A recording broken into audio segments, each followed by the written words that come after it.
Hello and welcome to Yes Sir, I Can Brewery, episode 3, where today we're going to be chatting to James Goulding from Verdant, who we love very much. He's kind of our brewery uncle. He's a friend of mine who we text for advice very regularly. I'm Robbie Knox, and I'm joined here by Michael Miller. Michael, how are you? I'm good, thank you. I'm good. It's very early in the morning, but all is well. How are you doing? Very good. It is early in the morning, but I woke up at 4 a.m. and I didn't have any coffee in the house, so I drove to McDonald's to get some coffee because it's the only place open. So there we go. That's an insight into my morning. Excellent. For you. Mike, was anyone else there at 4 a.m? It was quiet. I went through the drive-through. There's one car ahead of me. So there we go. I didn't eat in. That felt a bit depressing. Right, on to our news before we chat James. We have released our second round of collabs, 2 beers, Pacific Days and Atlantic Nights, 2 collaborations with the wonderful S43 brewery, who we chatted with on the last show. They've only gone out to our mailing list so far. They've not gone out publicly, and we've not tweeted links or anything. So there's only people signed up to our mailing list. Michael, can you let us know, you've been in touch with S43, I don't know the answer to this, have we sold any beer? We have sold some beer. Yes. Yeah, I'll build up to the tally. I'll hit you with some of the fascinating data which makes marketers like me a little hot under the collar. So all the people that visited from the link, the secret link that we sent, we had a conversion rate. So the proportion of people who bought the beer, that was 15%. Right. Nice. Now that probably sounds quite low, but actually that's at the top end of what we would have expected. So we should be really, really happy with that. 15% of all people who visited the site went ahead and bought some beers, and indeed one person visited the site 11 times. Wow. I'm not entirely clear if they bought. That could have been me. I'd like to think it's someone who's really carefully considering their purchase. Did they buy after the 11th time? Do we know? I don't know. That's terrible, isn't it? But just in terms of other stats, biggest single place people came from was London at 24% of all visits. Probably not surprising. But we also had a surprising number of people in London, it turns out. We also had strong traffic from Manchester, Birmingham and Edinburgh as well. So, we're up and down the country, so that's really lovely to hear. What about Norwich? That's all people care about, Mike. How are we doing in Norwich? Norwich was an elite group at 0.58%, so just over 0.5% of all our traffic came from Norwich. So yeah, almost everyone came to us through their mobile phones, which may sound like a really boring thing potentially for people listening, but trying to work out whether people come to you from mobile or through a tablet or a laptop or something like that makes a huge difference to how you market. So that's really interesting for us. And interestingly, people who came to us from tablets had an 80% conversion rate. Oh, so people with tablets really want to buy our beer for some reason. We should hang outside the Apple shop following people who buy iPads. No question. So let's take us up to how much we sold then. We sold a shade under, in the first 48 hours of sales, a shade under 1,100 cans, which we should be super chuffed about. How many are there in total? 4,000? Yeah, just around about that, yeah. So we sold a quarter of all our beers in the first day and a half, 2 days of sales. That's all on pre-sales. That's only to people on our mailing list, which is just fantastic. So thank you very much to everyone who got involved. And it's worth pointing out, Bin Day Brewers are a thirsty group. They bought, on average, more than people normally buy in a single sitting from S43. Dedication. So that's great. Dedication and love, and we love you too. So there we go. So to cut a long story short, 2 days in, we should be really happy. Wonderful. Well, I'm really happy with that. We've got it on tap at the Murderers Pub in Norwich, as we mentioned before, and I've been in there a couple of times. Once with you on Friday night, and then I went in again on Saturday after watching Norwich get pumped by Watford. And And when I was in there the second time, I was just at the bar, obviously ordering some of our beer, and a guy walked in and bought just a single can to take away of one of them, sort of thing. So obviously, word has got out that the Murderers has cans of this in as well if people want to take away. So exciting times indeed. Mike, should we have a quick look into your sack, into your mailbag, see what you've got? Yes, absolutely. Let's rummage around deep in there. How bulbous is your sack at the minute?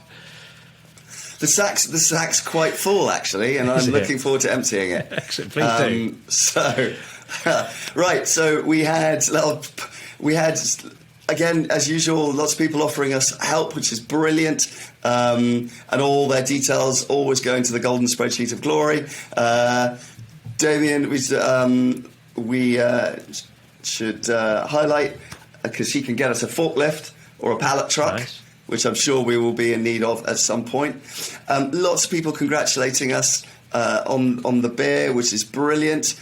Everyone getting very excited about free shipping, which again, for anyone who's interested in the sort of marketing and e-commerce side of things, psychologically, free shipping is a hugely important thing. So if you can, you should always offer free shipping to people. Alex, who's put in an order, said it would be rude not to support the nicest man in the world on his journey. Is that me or you? So that'll be me. No. We had so many messages here. Sorry. The Chaz pointing out he has a 100% record of buying bin day beer. So well done, Chaz. Well done. The completist. Someone called Bullish Trades on Twitter was telling us, sent us a picture of his order and said, I've been influenced. That is certainly a referral to you. Marvellous. And I just want to say hello to Panda in Australia and Thora in the US, both of whom were asking if they could get our beers or when they can get our beers. And we are working on international distribution. We'd love to serve the whole world. One day. But one step at a time, guys. That's the answer to that. Thank you, Michael, for emptying your sack in front of us. We should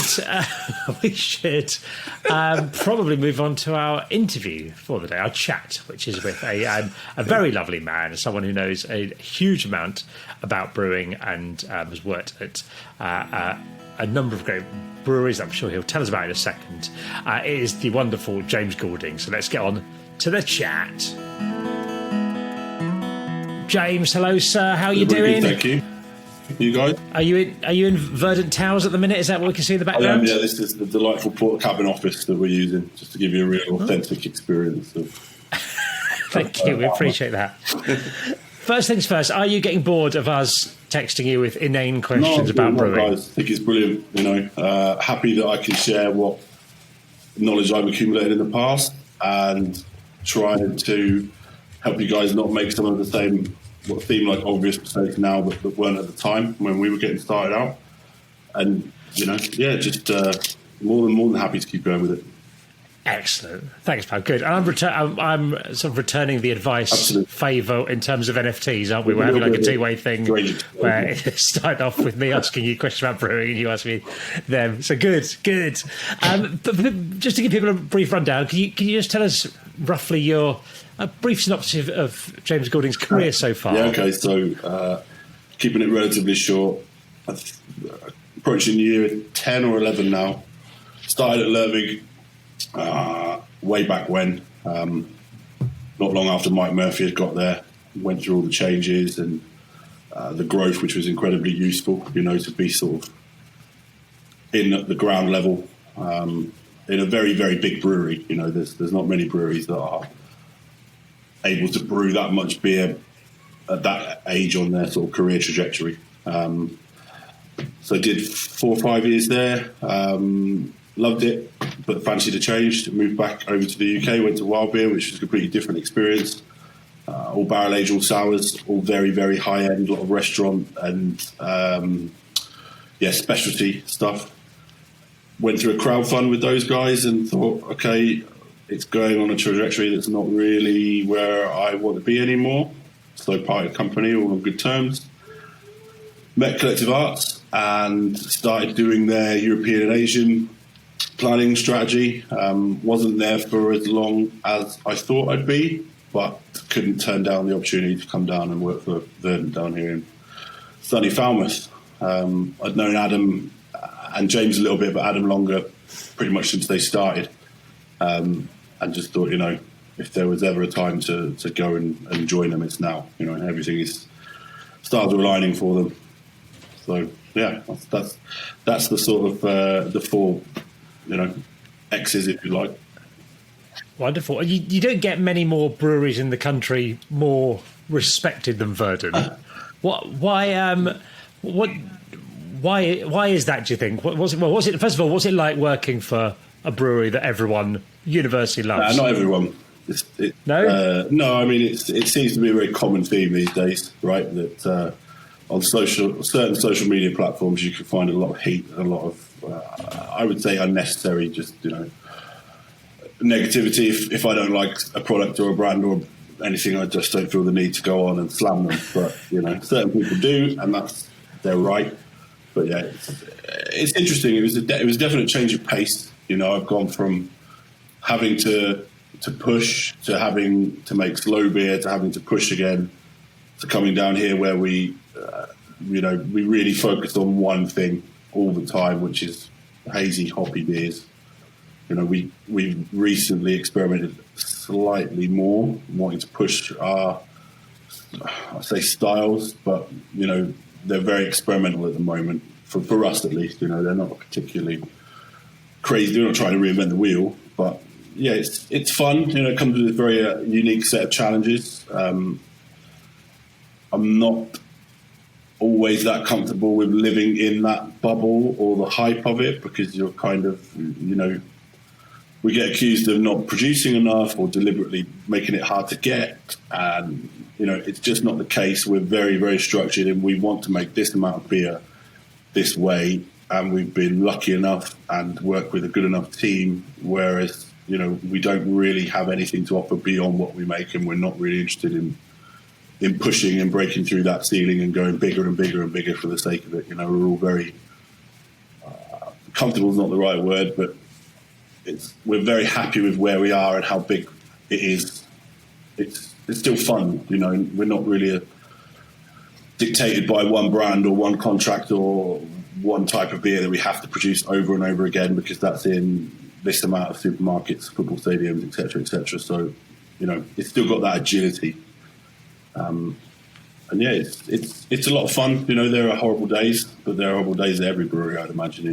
When your machines go down, or when your staff are pinging left, right, and centre with COVID at the moment, and you're sort of scratching around, going, okay, right, well, we need 2 draymen or someone in the warehouse, or we just can't brew this today. But yeah, it's a good laugh, And I think if you ask me my favourite thing about it, it's definitely the community. We've spent a lot of time nurturing and working on that with our fans and investors, and our interaction on, maybe not on social, but with them directly. I think that we've got a very loyal fan base, which we've worked hard to keep. James, can I ask, what is it because that community element is a key part of what we're doing, right, in a slightly different way. What is it that's made you guys so successful at doing that? I think at the start, before I joined, I would have to say it was probably the little guy, and the fact that they were brave enough to push, or to attempt to push, styles that were, they weren't that easy to accept here when, traditionally we were told it needs to be clear. They don't want murky beers. They want crystal clear, bitter, West Coast IPAs. That was the style. And for a long time, these hazy New England beers were considered a bit of a, you're an under par brewery if you're only producing them. You're accused of only making the same 3 flavour profiles. And, the way that they handled that and didn't make too much noise, but really supported the people that got into it. And the whole web shop model was pretty, whilst not unique, it was very well managed. We release our beers on a Wednesday every week. And then the whole crowdfunding, the way that we did that was very methodical, with the way that we, keep our investors sort of up to date beyond just the sort of quarterly emails and updates of the business. We've nurtured a Discord community that is open to all, but the investors have their own channels. 3-4 of us are in there all the time. Half the time with them, they have a question, they ask it, it's answered within 2 hours. And, then a whole discussion starts up about this beer or this particular project they're working on, etc. So, you know, I'd like to say we're very inspired by the American, you know, consumers coming into the brewery and that taproom space, and we want to be, but we are also at the, you know, not quite the arse end of the world, but we are a long way from anybody. So having the web model for us at the start was key to getting the beers out, to having that control, not sort of over the schedule, but definitely have that route to direct to consumer with the beers that we're releasing, and then just nurtured it and grew it, you know. And that's really what's exciting me about your project is this, you know. I'd say it's probably one of the first words that pop into people's minds when you think about a local craft brewery's community. And one thing, if anything, from the last sort of 16, 18 months is digital, whatever space, it's a lot more open. People are using that now where they can't just go out to a local tap room as easy and see as many people and do all the things that we were doing 3-4 years ago. So, you know, the concept of twitching, live brews and all of these, you know, to industry people probably quite, why do people want to know what goes on in this? But to people who just consume beer and are interested, you know, I think it's brilliant. I think it's really got a lot of legs, and the openness as well, you know, the people love brands with honesty and integrity. You know, it's really a key driver. So I think, you know, it's really interesting to see your trajectory, you know. Thank you. Well, the new beers are out now to our mailing list. Mike has some kind of stats. What of how many have you sold so far? Well, in the first 48 hours, was it? We sold about 1,100, give or take a beer or two. Super. In the first couple of days. So getting there. Yeah, out to the public now. So in terms of storytelling in the craft beer industry, how do you think it traditionally has been up until now? Do you think people are generally good about telling what's going on, or does it vary massively? There are definitely breweries that stand out. You know, for me personally, it's never really been my world with the work I've done and do at the breweries. You know, I tend to be a lot more ops focused, and you know, occasionally we'll dip in if people are on holiday or whatever. But yeah, I'd say we're finally through that phase now. It feels like just here's a really good looking Instagram shot of the beer, buy it. You know, there's always value in well groomed and attractive Instagram accounts, don't get me wrong, but you need a little bit more. You know, you need to sort of tell the story and explain what makes it different from the other however many beers are being released that week. You know, it's it's without sounding, you know, horribly brand driven, it's really important, but it's also, it doesn't have to be the be all and end all. You know, there are brands that are way, way, way beyond that in terms of, say, Thornbridge, etc., who don't, they have it and it's nice, and I'm not throwing shade on them, but it's not, their model is to, you know, it's not like ours, which is like we have to grab your attention on Instagram and drive you to the web shop, whereas they're, you know, they're the size where their brand just carries it now. Yeah, no, fair enough. James, can I ask, what was it about your brand and your storytelling that made people buy into Verdant? Oh, it's not really one I can answer for, you know, that accurately. That'd be one for Adam or James. I mean, as a fan before working here, it was a combination of the design. You know, it looked different, it felt different. The fact that it was always, or started off as hazy hop forward beers being brewed down here, felt very, to me at least, that sort of East Coast brewery. They're always a little bit outset of towns and cities, and they're very what we call destination led. So, you know, you're there for the day to pick up the beer that you can only get there. And then it was the liquid. You know, I feel like with us, some of the art is really striking and some of the art is really quite simple and still very, you know, I'm biased obviously, but still I think very strong. But I love that we don't have this defined, you know, cookie cutter type. Just change the font, just change the colour on that one. You know, everything looks and feels different, but when you see them all together, it does still, you can get, oh yeah, that's all one brand. Like they haven't just changed design halfway through, or, you know, and the series where we do that, it's very obvious that, you know, they're banded in a series of local artists, or, you know, we've used X amount of different things for this reason. The story is well told. And that's something Adam spends most of his time working on. It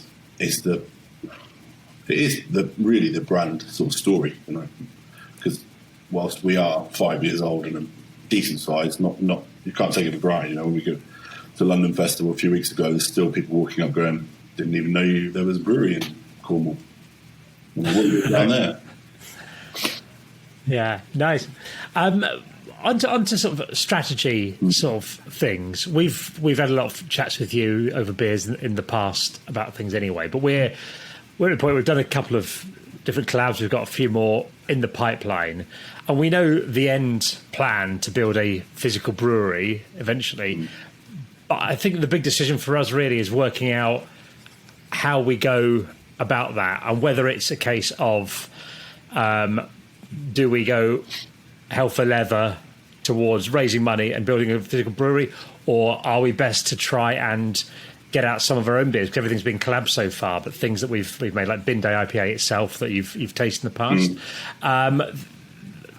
What are your thoughts on that? And I know there's no one answer, but what were your views? I've been both sides of the fence with contract brewing.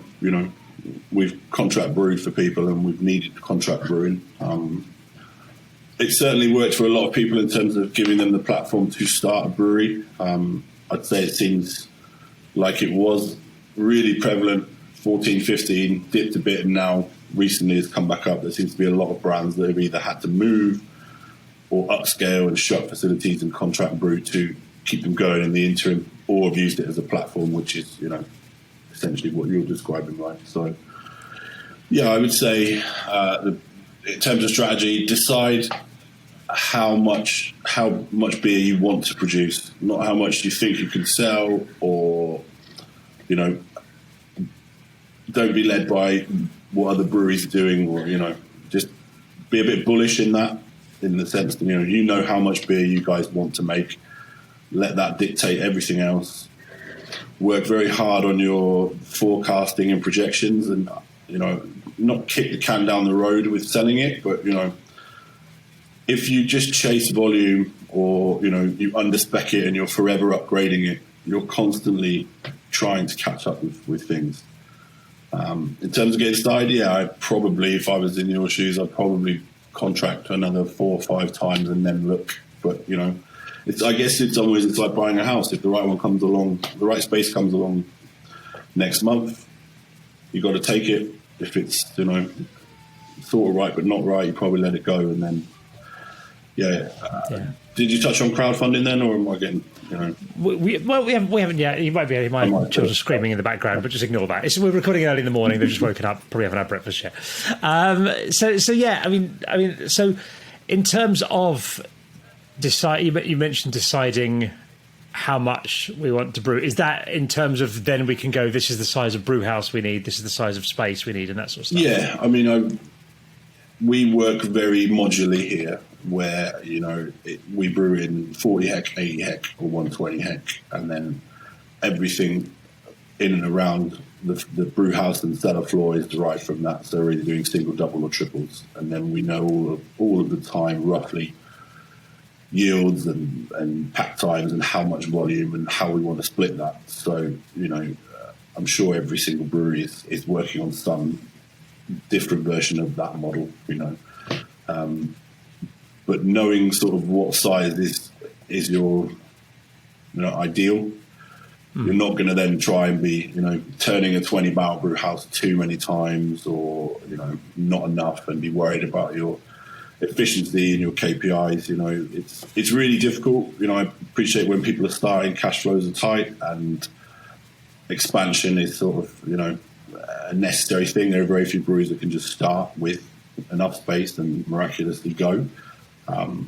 But I'd say the one piece of advice I could give you is have that figure in your head and stay there. I don't think enough breweries in the past 4 or 5 years, maybe now it's different, but in the past 4 or 5 years have been happy with the space that they have owned, and just staying there and continuing to produce good beer. There seems to be this, or seemed to be at least in the past, this unnecessary need for growth. It's not on me to tell everyone how to run their business, but not everyone can be going like this at the same time, right? It's we're just fighting each other, and it's selfishly, as an ops manager at the brewery, the bigger you get, the more headaches you have. You need more staff, you have more outgoings, you have way more things to juggle and try and make better. And I don't know, it seems like for me, anything above 15,000 hectolitres is hard.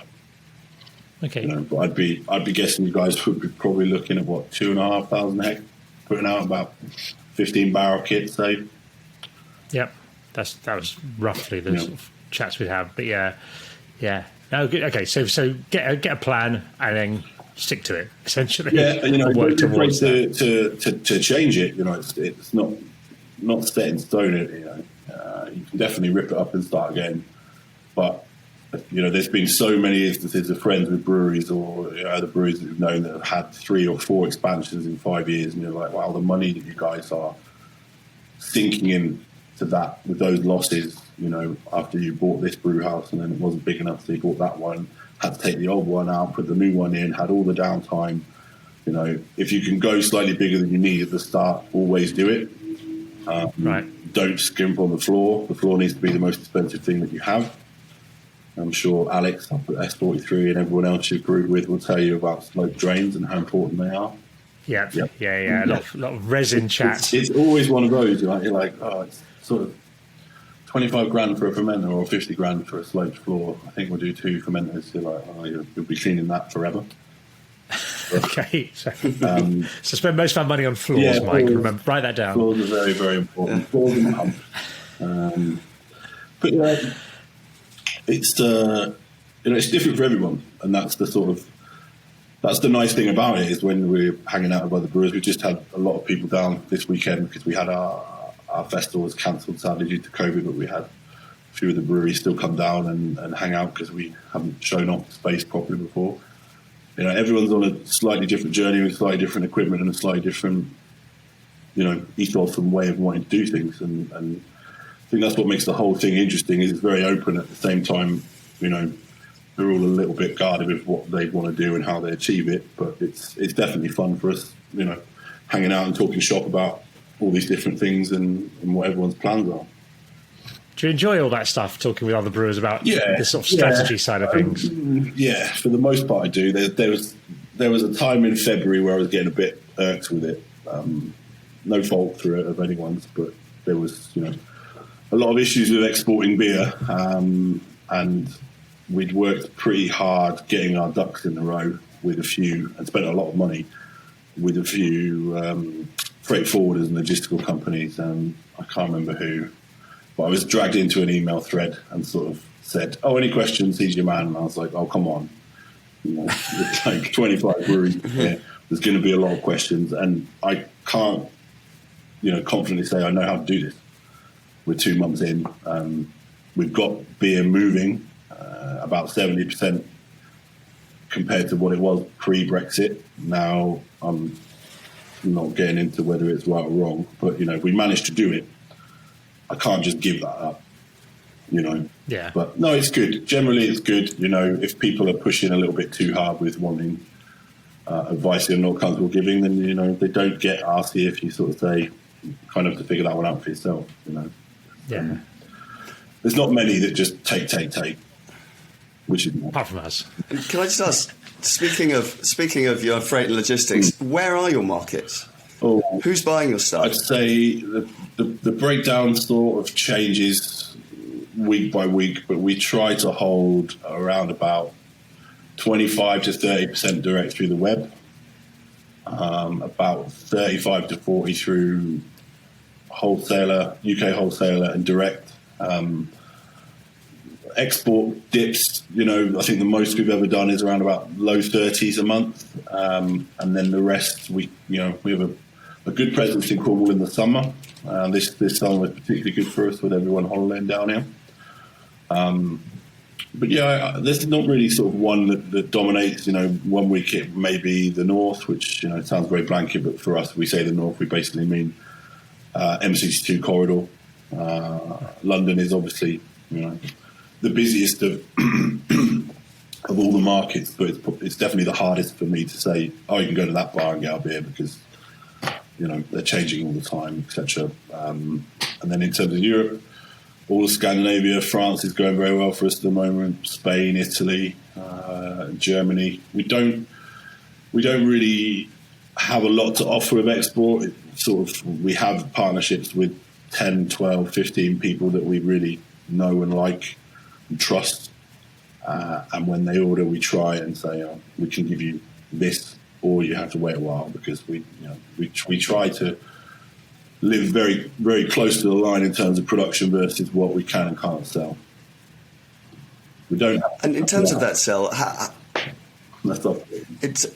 how would you, if you had the choice, how would you, in what form would you sell it? Would you do it all online? Do you want it in bars? I think the accountants would love us to do it all online.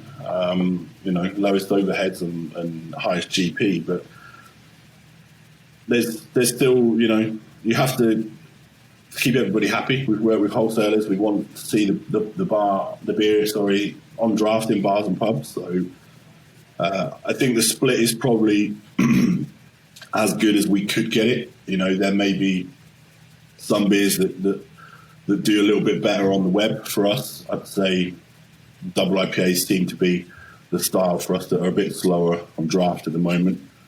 I think with pubs being shut and not, on trade just coming back in the last 4 or 5 months, there's a surge for pints, and 8% hoppy beers aren't necessarily the easiest drink.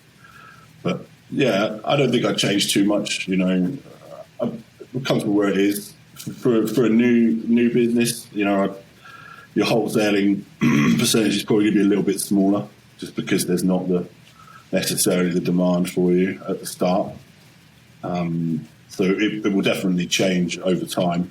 But yeah, that's one of the things that you can be quite fluid on. I think it's not a set thing for me where it has to be locked in.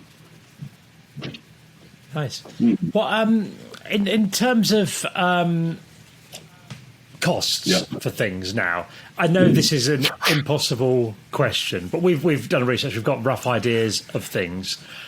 If you were today going, we're going to need to raise money to start a brewery, 15-barrel brewery, what would you say would be a rough ballpark figure for how much you'd have to raise? And I know there's loads of varieties. What would you be comfortable with?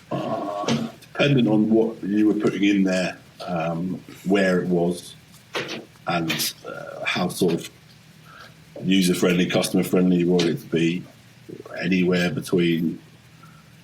I wouldn't feel comfortable starting with less than 150. But again, it depends on if you bought a kit on spec, or if someone's desperate to get rid of one. If you're doing a bit of the boneyard situation where it's all just random pieces scrapped together, I don't know if you've got any friends that can wield stuff for you and get around that, or carpenters that will come and do the lovely tap room for you at just their hourly rate. But yeah, if I'd say sort of 150 to 300 would be my, we'll start there and see what we've got at the end. Which appreciates a lot of money, but no, yeah. Well, I mean, for us, that's nothing. It's not. Can't have a wallet. No, understood. Right at the moment this weekend. onto raising that money then. So say we're going for say 300 grand or something like that. You've had experience with crowdfunding, which is something that we're looking at. What you did at Wild Beer and again at Verdant, is that correct? How was that for you, and what are your learnings from it? I'd say one was they were both incredibly useful. I don't want to talk ill of an old brewery. I've still got a lot of friends there, but I feel like what Verdant did better than Wild Beer was the information and the nurturing of that community side of the crowdfund, post the crowdfund. Okay. There are a lot of reasons for the things not being able to happen at Wild Beer that were told were going to happen. A lot of stuff was after I'd left, and I know that they're working on things, but sometimes they just don't go the way that you expect and hope them to. And Verdant, it went completely,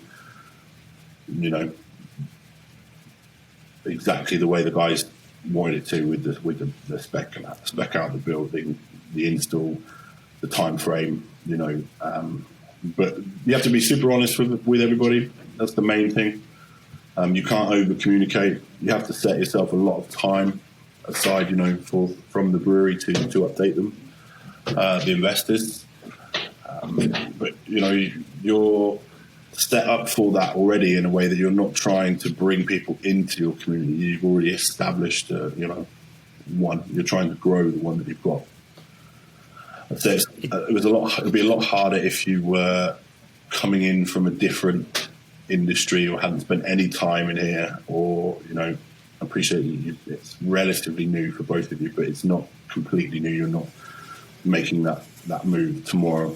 You're coming in with some quite a good level of understanding, and you're being patient about it. You're wanting to go and brew and see what everyone's sort of doing, and looking at things and work out how that can fit in to your space and what you've already got. But yeah, I think crowdfunding is a really good thing if it's managed right. I'd say there's been a few that were not.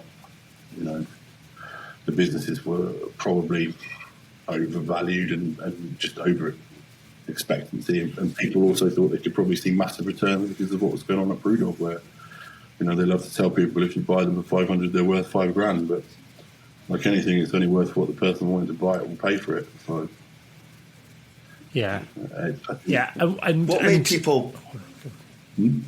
Well, I was going to say, what made people buy into your crowdfund, do you think, James? What made it work? What made the investors interested? I'd say a combination of three things. You always have your super loyal fans that will just, I'd say make up probably 60-70% of your capital, which would be they just want your brand to do well and they believe in what you're doing. So they'll be your, lower contributions, but a higher percentage of your overall value. You'll definitely have some private investors or bigger quantities, category A shares or whatever, but they'll approach you privately. And then the rewards are also, pretty important. If you're thinking about us, if someone's buying quite a bit of our beer regularly or lives in one of the retail places that we have, they constantly are getting discounts and access to things, and web shop passwords. If we've got very limited amounts of beer, they're guaranteed within reason, to get on there before it goes on to general sale. And just, I'd say the main thing is they just want you to succeed. They believe in what you're doing. And I've probably done 5 or 6 where I've just thought, I like that brewery. I've got a small bit of cash I want to do well. I'll put 150 quid in or whatever. Is there what are the downsides of going down the crowdfunding route, if there are any? I'd say you have to be prepared for the amount of communication that it's going to require after when it's complete. I didn't handle any of the actual interactions between the brewery and Crowdcube or the investor emails per se. That was with someone else, but I could see and hear quite often that they were getting caught up and struggling with just the sheer amount of questions and issues with things. I'd say the main issue would just be if you're not prepared for it. You just have to think if you've got 2,000, 2,500, 3,000 people that put something in, the majority of them are going to want to talk to you and ask questions about it, and that's where the comms comes out. And if you're making content and videos and open about everything you're doing anyway, then those questions will be dramatically reduced, versus if you're very secretive about what you're working on, and then all of a sudden you want to release a beer that no one knew you were doing and it is in limited quantities. I feel it does fit quite well with what we're doing in terms of the sort of open communication and the building of the community first sort of thing. It does feel quite a sort of natural fit. It does seem that from when I've looked around on crowdfunding websites on Cedars or Crowdcube, things like that breweries seem to be quite popular things for people anyway. So it does seem a natural fit for us. I'd say the only ones I don't really pay it too much attention now unless it's a project that I know or someone's told me about. But I'd say that the days of trying to fund the entire space generally seem to be over. It's more small upgrades or changes, or they've had some financial issues with a wholesaler that's gone bankrupt, or a specific part of machinery may have given up the ghost. Whereas before it was sort of people trying to crowdfund for over 1 into 2, maybe 3 million. It's like that's a lot of capital to raise. 50, 60 grand, 70 grand seems a lot more reasonable, and also for you as a business to find that time to to interact with them, because if the more you're pushing for, the more you're going to have to give back, right? Yeah, absolutely. Wonderful. So what's next for Verdant? What have you got coming up in the future? Anything exciting that you can tell us about? So I'd say the most exciting thing for us will be the tap room and the offices opening, which is due, I want to say the next 4 weeks, but let's see. The tap room will definitely be later than the offices. We need to finish that off, and that's sort of being worked through now, staffing it, when picking the day that we actually want to go for it. Beyond that, it's sort of we're transitioning into autumn now, so historically it slows down a little bit. Prepping for Christmas, export will be quiet. Festivals seem to not really be starting, but there's a few. Autumn is when it sort of becomes planning for next year and that kind of stuff. A bit of breathing space in autumn. But wonderful. The offices we're very excited about, because as nice as this very classroom lit Port Cabin is, being in an actual office is that's the dream. It's been over a year. It's been way too long, so we're ready for it. Yeah, get in there before winter. You don't want to be in Porter Cabin in winter. I remember that from school. It wasn't pleasant. It's either extremely hot, extremely cold, or there's no in between. And when it rains or there's seagulls just slapping on top of the roof, it's a nightmare. And of course, we're 8 people in here, so there's no privacy. Everyone knows what everyone else is working on, because you can hear absolutely every single conversation and phone call. But that's why I came in early this morning, to get in before them all, because they'd all be talking over the top of me and shouting out that was wrong or whatever. Wonderful. All right, we don't want any backseat podcasting from your workmates. Marvellous. No. Well, Mike, anything to add? No, I think it's really interesting. Great, your journey is so fascinating. And actually, one thing I would ask, although I'm being a little careful here, because the last time we did a podcast, Robbie said, anything else to add, Mike? And then I went off asking lots of questions. And then he cut me off and put out the music. Oh. It was outrageous. But what is the James Goulding secret sauce? Because you kind of seem to happily go from one place to another and just bring fantastic success with you. So what is that? I would say 90% luck, 10% hard work. I was super fortunate in Norway to work for Mike. Am I spoiling things if I say that you're going to? No.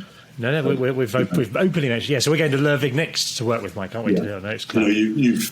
Yeah. Robbie knows a little bit more about that. As we were having beers in town years ago, talking about it, but it's definitely something that he's taught me, which is learn as much as you can, as quickly as you can, and share it. He was, I don't want to say the best person I've ever worked for, but I really, that lesson has stayed in my head, where he just would tell me absolutely everything about how it worked and why it worked and why the decisions were made and the whole process of it. And, I couldn't have got a better education in terms of overall, not just brewing, but overall ways that breweries work, and the size, and the fact that, we had that initial, if you want, we were on that wave. So it was trial by fire back in 2013, when there wasn't a lot of those what we consider now pretty normal styles. barrel aged this and double IPA, triple IPAs, but there wasn't a lot of them. So, I wouldn't quite put him or put Lervig in that trailblazing, bracket, but he definitely was. He was in Copenhagen and Italy before that, and really pushing Europeans' perception of beers and beer styles. So yeah, a lot of it is down to him, and the rest of it, I just work a lot and very hard in terms of driving what we're doing forward. I try to spend as little time possible now looking at other breweries. I appreciate their beers and what they're doing, but if you look at what your competitors are doing too hard, you lose where you are in all. And whilst it's super open and nice in those ways, it can also be a little bit sort of, should we be doing that? I just think they're what's got me to this point. I'm probably quite annoying to work with at the brewery, because I do have this desire to know what's going on across the 4 departments. I leave the brewers alone, but the warehouse, the cellar, the packaging, the sales team, I'm constantly, what's not working, tell me so I can fix it now before we get stung with that. But these are all things that you guys will have to be dealing with, hopefully, in the next 16 to 18 months, if everything goes to plan, it takes off. Yeah. Exciting times. Well, thank you, James. When can we go for a beer together? Whenever, really. I'm back up in Buckingham end of this week. So, and I was going to ask when you guys wanted to come down to Falmouth. We'd love whenever you'll have us. We'll be down there. It's that simple. It would probably be. I thought Manchester. If we go out to Manchester in October, we're going to hang out there and see some breweries and talk shop. Wonderful. Look forward to it. Yeah, me too. Brilliant. Cheers, James. Thank you very much for chatting with us, and we'll be pestering you with more WhatsApp messages very soon. Yep, great. Have a good one. Cheers, James. Cheers, bye. That was the lovely James Goulding. Great guy, isn't he, Mike? Oh, he's a lovely man, and he really typifies the industry. He's so giving in terms of the information his willingness to share. So, yeah, James is brilliant. Yeah, we'd have no idea what we were doing without James. So glad he agreed to come on the podcast and chat with us. That brings us to the end of our episode, unless Mike intends doing another 15 ends of the episode like last week. What do you? You're annoyed about that, aren't you? No. I feel really awkward about talking, Dad. No. You can. You say you do you, Mike. No. If I ask you questions, you can talk. That's the rule. That's your role now. Mike, what can people do if they want to get hold of the beer? Our collab. So head over to the S43 website, and you can find it all on there. It's sold in 6-packs, 3 of each. And it comes with a lovely set of tasting notes, so you can compare and contrast. Wonderful, yeah. So head over there, get your beer if you want. Thank you very much. We'll be back next week with another episode, and don't forget to this is available as an audio thing and also YouTube. So if you prefer watching things, you can head over to YouTube. If you prefer listening, you can head over to your favourite podcast provider. We're on quite a lot of them now, but still working our way through to the last few. Obviously, marvellous. There's other content as well on the YouTube channel if that's what you want. It's a real hub for information. Michael, thank you very much for joining me as always today. Well, he's not really joining me. We've joined up together, haven't we? That made it sound like this is my thing, my podcast space. But really, it is a mutual space. I'm just getting sick of how long you're making this drag on, to be honest with you. All right, bye.